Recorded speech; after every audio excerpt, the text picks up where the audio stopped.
Next case on the docket. This is a prime example of why we say that there's systematic racism and that in America,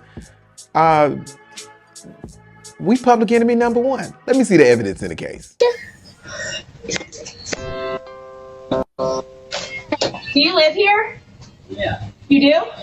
Papa. I don't believe that. What? I don't believe that. So what are you doing here? Rory, come on. Rory, come on. Hey. Help! Help! Did someone come here? That was my wife. She got somebody chased her. Who chased her? She said somebody in a silver guy truck. in a gray truck, and he came So around the corner, I don't and know if you guys have a I was video. in the street, and so I come up, and I just have my kids, and so I'm like gonna pretend that I'm coming home, and so I pull up and I start walking to your back gate, and he stops here and he goes, "Are you looking for someone?" And I said, "Nope," and then he sat here, and I was like, "I need to get in." Well, that's my husband. That's why he lives here. Yeah. He lives here. So he came in and he said there's this lady screaming, and I'm like, that's. She got all worried that she I'm scared of the crap out of me. How? I'm so sorry. How did he scare you though? I just seen her in the driveway and I was like, are you looking for somebody? Well, you just have to understand my point of view. Being by myself with 2 kids, I just saw a car coming, and so I was like, oh, it scared me, and so I just pulled up here, and I kept thinking, this could be his house.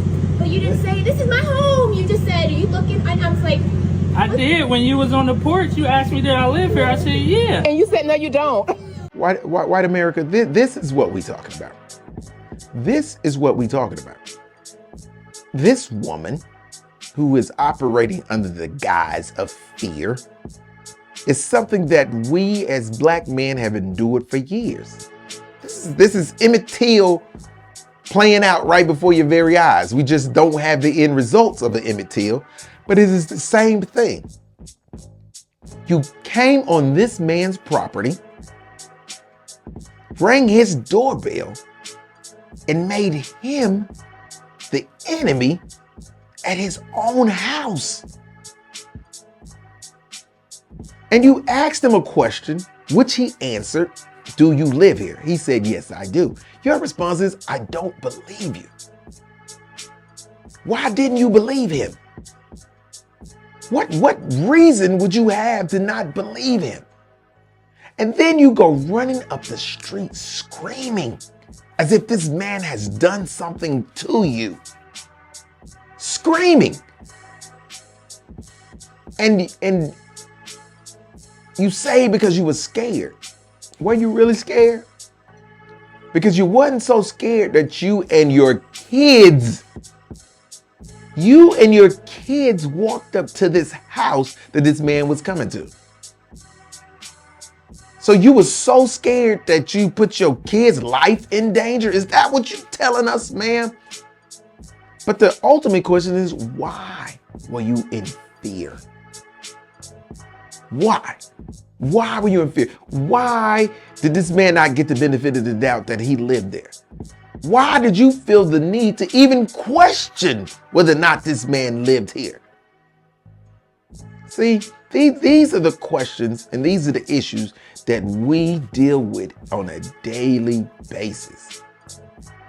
I think one of the people who should be in the Black, the African American History Museum is whoever invented cameras. Whoever invented the small cameras should be in there. Because if it was not for small cameras, we couldn't catch incidents like this on film. Incidents like this, situations like this are saving the lives of people. It is also shining a light on something that we have been telling white America for years.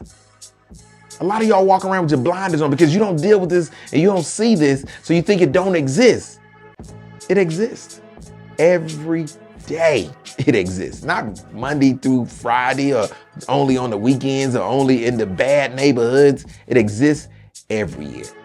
Imagine what would have happened had this woman's husband who showed up at the end came with guns a-blazing because you ran up the street screaming like you have no sense.